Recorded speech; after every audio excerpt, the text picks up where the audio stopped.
You know what drives me crazy? People dropping $150,000 on a brand new RV that loses 40% of its value the second they drive it off the lot. Meanwhile, there are budget-friendly rigs sitting on used lots right now, proven, reliable, well-built, that nobody's even looking at. Some of these have cult followings among full-timers. Others, mechanics actually get excited when they roll into the shop because they're so easy to work on. By the end of this list, you'll know exactly which budget RVs punch way above their weight class and why the smart money has been buying them for years. 1. Casita Travel Trailers, 17-foot Spirit Deluxe. Picture this, a fiberglass egg on wheels that's been basically unchanged since the 1980s. Sounds terrible, right? Except there's a reason Casita owners guard these things like family heirlooms. The 17-foot Spirit Deluxe runs anywhere from $8,000 to $15,000 used, depending on age and condition. That's Craigslist special territory for most RVs. But here's what makes Casitas different. They're built like small boats. We're talking molded fiberglass construction, not the stapled-together particle board and aluminum siding you'll find in most budget trailers. Water leaks? The thing that destroys 90% of RVs over time? Casitas laugh at that problem. Weight matters more than most people realize. This rig comes in around 1,800 pounds dry. Your Honda Pilot can tow it. Your Subaru Outback can tow it. You don't need a diesel dually to take a vacation, which means you're saving money before you even leave the driveway. The layout is brutally simple. Dinette that converts to a bed, tiny bathroom, basic kitchen. 0 slide-outs to break, no complicated systems to fail. My buddy's dad has been camping in the same 1995 Casita for almost 30 years. Same refrigerator, same furnace. He replaces tires and bearings and just keeps rolling. Downsides? You're not getting luxury. The shower is basically a telephone booth. If you're over 6 feet tall, you'll feel every inch of that 6'4" interior height. And good luck finding one. Owners hold on to them forever, which tells you everything you need to know. That resale value, though, it barely budges. 2. Lance 1575 Travel Trailer. Most people shopping for a sub-20-foot trailer focus entirely on the wrong things. They want the one with the biggest TV or the fanciest upholstery. Then they're shocked when it falls apart in 3 seasons. Lance built the 1575 from 2006 to around 2015, and you can find them now in the $12,000 to $18,000 range. The construction is what separates this from the pack, aluminum framework, not wood. Vacuum-bonded Asdel composite walls instead of traditional Lowen that swells up like a sponge when moisture gets in. The floor is aluminum too. There's a documented case of a guy in Oregon who left his Lance uncovered in the rainforest for 2 years. When he finally opened it up, expecting total devastation, he found surface mold, but 0 structural damage. Try that with your average Keystone. The 1575 sleeps 4 in theory, but it's really a couple's rig. You get a real corner bathroom, not a wet bath, a decent kitchen with a 3-burner stove, and enough storage that you're not playing Tetris with your camping gear. Dry weight around 2,800 pounds means most mid-size SUVs can handle it without drama. Here's the insider's secret. Lance designed these for extreme conditions. They welded the frame instead of bolting it. They used thicker gauge aluminum in the roof. The furnace is oversized for the space because they knew people would take these to altitude. This wasn't built to sit in a storage lot looking pretty. This was built to get used hard. The catch? They're plain, beige interiors, basic fixtures, nothing Instagram-worthy. And the used market knows what they're worth, so you won't find screaming deals. You'll find fair prices on rigs that won't nickel and dime you to death. Is that worth the premium over a newer lightweight cheapie? We'll come back to that question. 3. High-low Towlite, classic or Funlight models. A guy once told me he survived a hailstorm in Wyoming that destroyed every RV in the campground. His high-low? Not a scratch. The whole top half was tucked down like a turtle hiding in its shell. These things are engineering oddities from a simpler time. The roof hydraulically lifts up when you're camping and folds down when you're traveling, cutting wind resistance in half and letting you park it in a normal garage. Production ended around 2010, but you'll still see them everywhere out west. Used prices hover between $5,000 and $12,000 depending on condition and length. The mechanism is dead simple. 4 hydraulic cylinders, basic rams, nothing computerized. When they fail, and eventually they might, any hydraulic shop can rebuild them for a few $100. Compare that to replacing a $3,000 electric slide-out motor in a modern rig. Weight distribution is better than regular trailers because the center of gravity stays low when you're driving. Towing a high-low feels more stable than towing something twice as tall, catching every crosswind on the interstate. Fuel economy improves too. You're not dragging a barn door through the air at 65 miles per hour. The interiors are vintage 90s and early 2000s aesthetic, which means lots of mauve and oak trim. You're not getting modern conveniences like USB charging ports or LED lighting, unless someone retrofitted them. And you need to actually maintain the hydraulic system, bleeding the lines, checking fluid, keeping seals lubricated. Miss that maintenance and you'll regret it. But here's what matters. These were overbuilt for their era.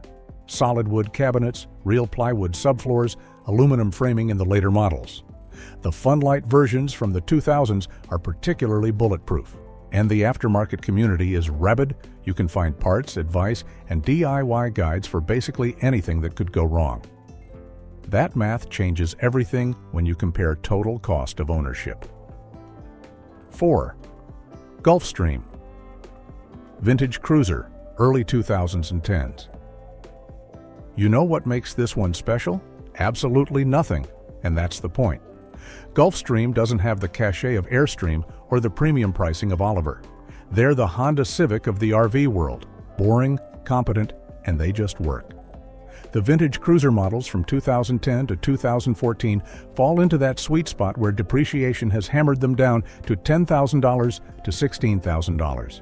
But they haven't aged out of being actually usable. These came in various lengths from 19 to 23 feet. Conventional construction, wood framing, aluminum siding, but Gulfstream actually used decent materials. Thicker wall studs than competitors, real insulation instead of foam board and air gaps. The 2012 and newer models switched to better grade plywood in the slide floor, which is where cheaper manufacturers cut corners that come back to haunt you. Layout-wise, you're getting exactly what you'd expect. Dinette, sofa, rear bedroom, side bathroom. One slide out in most configurations. Nothing exotic, nothing clever, just straightforward camping utility. The GVWR on these ranges from 4,200 to 5,500 pounds, depending on model, so you need a proper tow vehicle, but nothing excessive. Mechanics will tell you Gulfstream uses off-the-shelf components for everything. Your water heater? Standard Atwood or Suburban? Furnace? Suburban. Refrigerator? Dometic. When something breaks, you're not hunting for proprietary parts or waiting 3 months for a special order from the manufacturer. You drive to Camping World, grab what you need, and fix it in the campground parking lot. The downside is resale cachet. Nobody brags about owning a Gulfstream. Nobody frames photos of it for their Instagram aesthetic. It's transportation and shelter, not a lifestyle statement. And quality control varied. You want to inspect any used unit carefully because some left the factory with sloppy work. Here's where most buyers get burned. They buy the cheapest thing they can find, then act surprised when it needs work.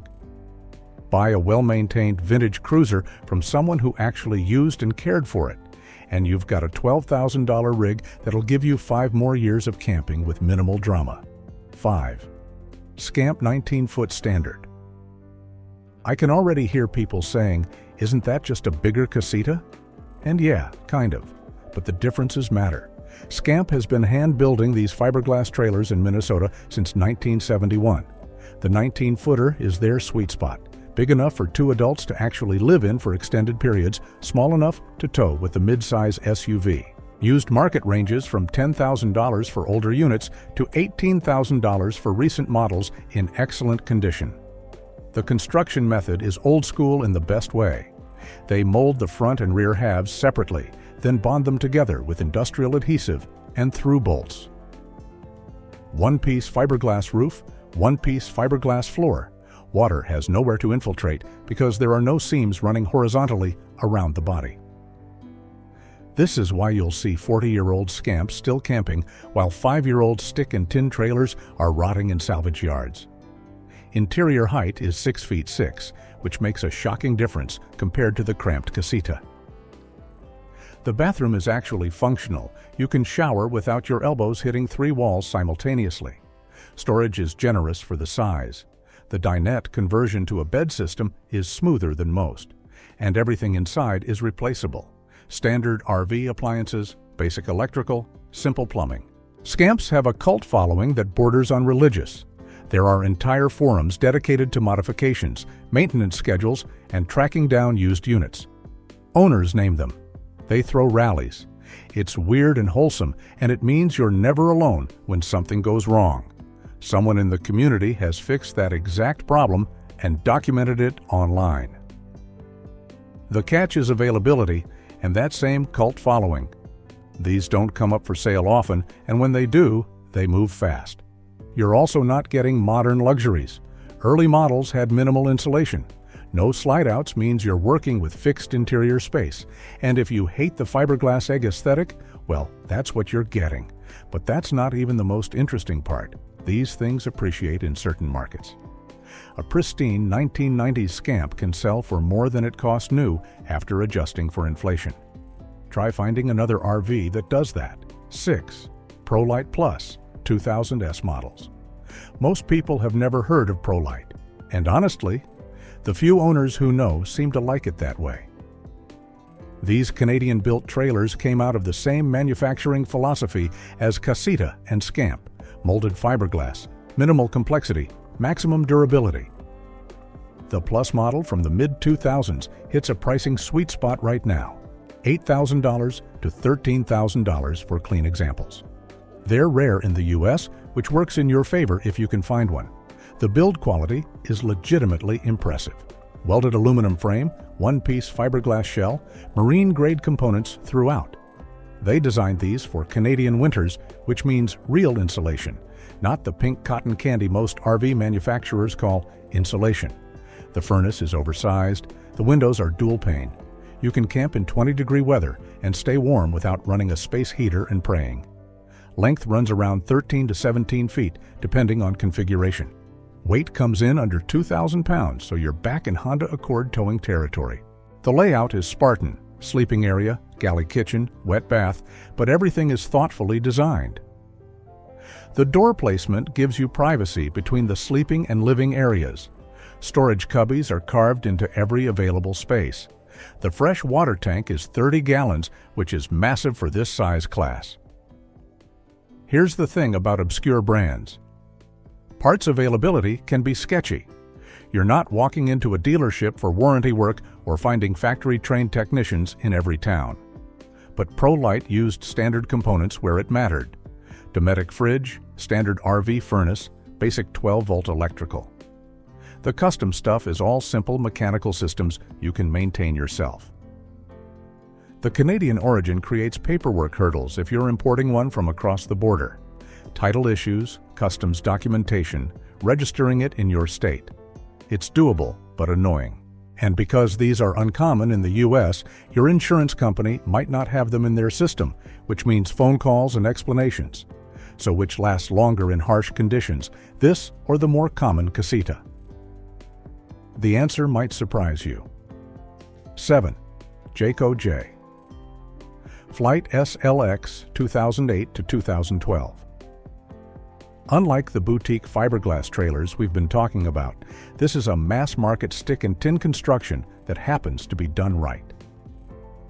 Jayco is the largest family-owned RV manufacturer in North America, and the J Flight line is their bread and butter. The SLX, Superlight Extra, models from 2008 to 2012 are hitting the used market hard right now, $8,000 to $14,000 for units in decent shape. These depreciated like rocks because new ones kept coming out with updated graphics and slightly different floor plans, but the core construction barely changed. What separates Jayco from bottom-tier manufacturers is their frame design. They use a Magnum Truss roof system that's actually engineered, not just slapped together. The sidewalls have more studs spaced closer together.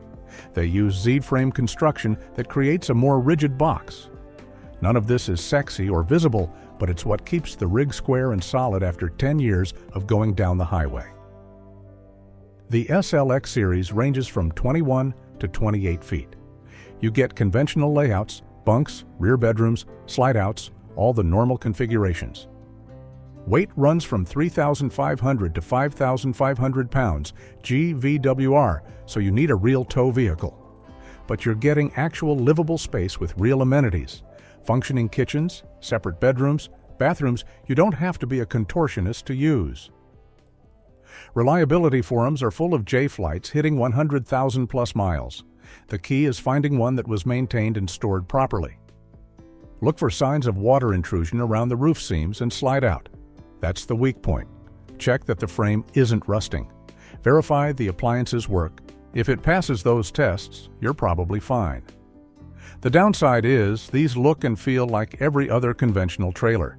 Beige interior, oak cabinets if you're lucky, that distinctive camper smell if you're not. They're heavy for their size compared to modern ultralights. Fuel economy while towing is brutal. And quality control in this era was hit or miss. You want to see service records. But here's what you're really paying for. Parts availability everywhere, repair shops that know these inside and out, and a nationwide dealer network if you actually need it. When you're 500 miles from home and something breaks, that matters. 8.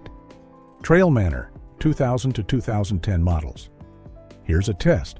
Ask any folding trailer owner what brand they'd buy if money were no object.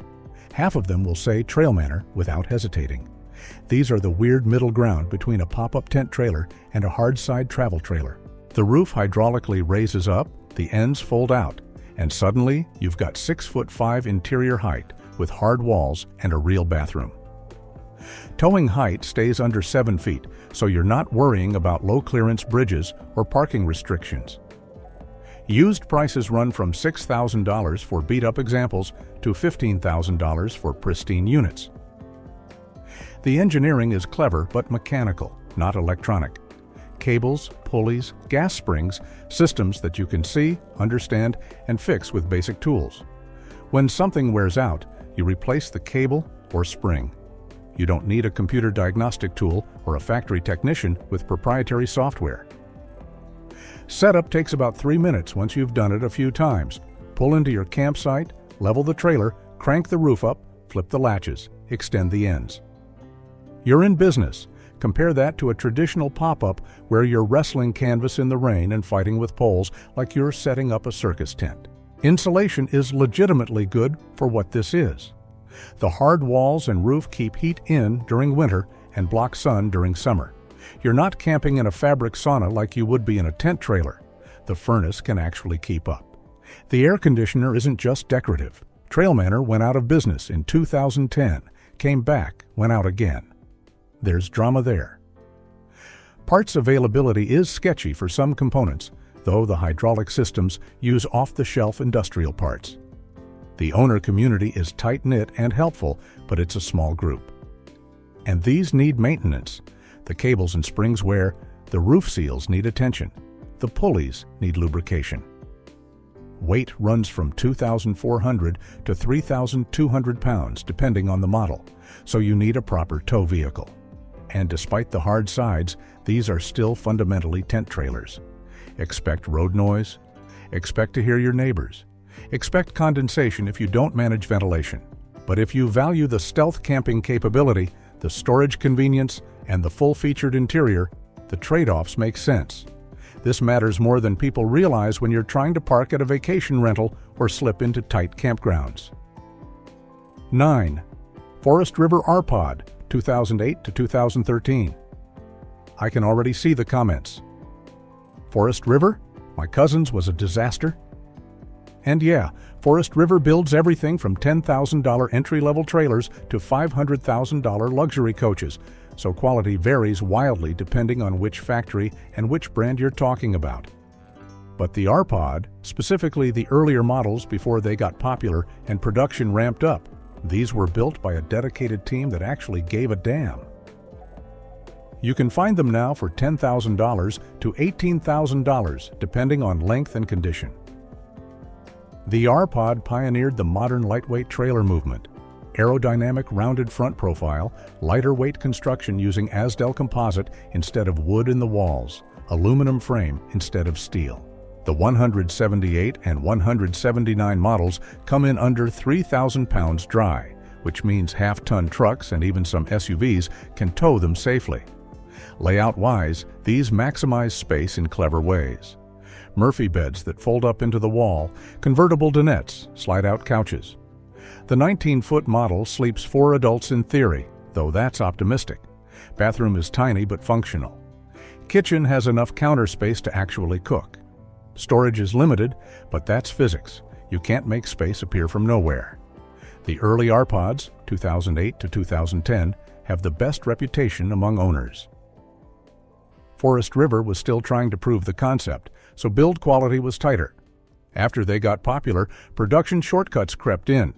You want to look for older units built in the Goshen, Indiana facility, not the newer ones from the Paris, California plant. Common issues: delamination on the fiberglass sides if water gets behind the exterior skin, cheap hardware on the doors and cabinets. The axle was underspec'd on some model years, causing tire wear and handling problems. None of this is unfixable, but you need to know what you're inspecting for. What makes these budget-friendly isn't just the initial price, it's the towing efficiency. If you're pulling with a smaller vehicle, you'll save thousands in fuel over the years compared to dragging a 5,000-pound traditional trailer. And the aftermarket support is solid now that these have been around for 15 years. The window might not stay open forever.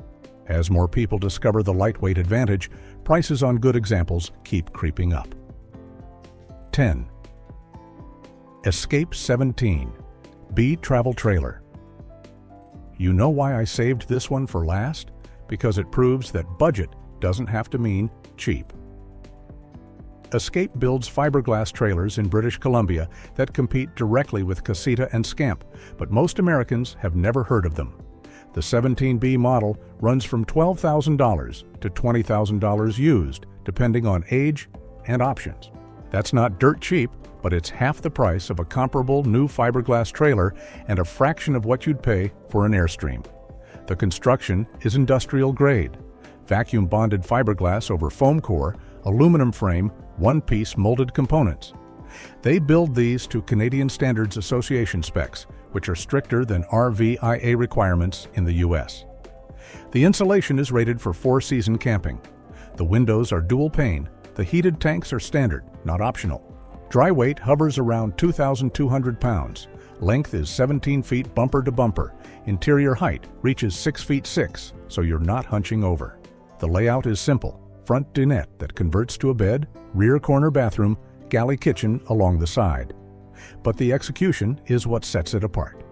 The dinette cushions are actual high-density foam, not the garbage that flattens out in 6 months. The cabinets are solid wood with real hinges. The countertops are laminated properly. Owner forums are full of stories about people full-timing in these for years.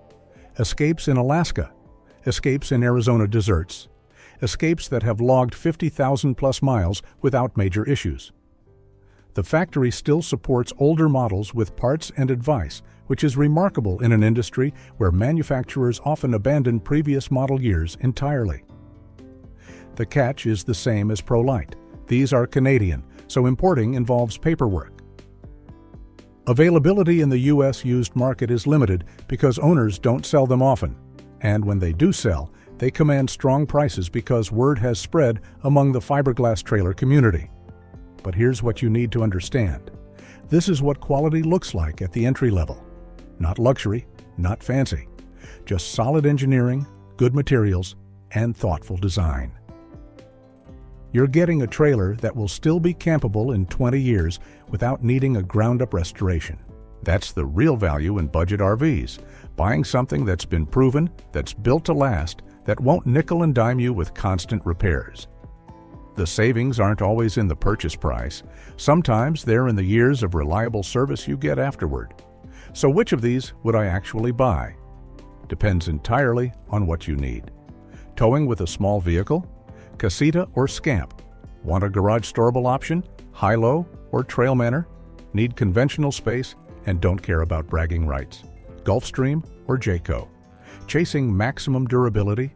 Escape or Lance? The common thread is simple. These are all rigs that smart money has been quietly buying for years while everyone else chases the latest shiny thing with fancy graphics and heated floors. They depreciate slower, cost less to maintain, and when you're done with them, they actually sell. Leave a comment and tell me which one you'd choose, or if I missed an obvious budget gem that deserves to be on this list. Hit that like button if this saved you from making a $40,000 mistake. And subscribe because I've got more lists coming that'll help you spend less and camp more. Now go find yourself a deal.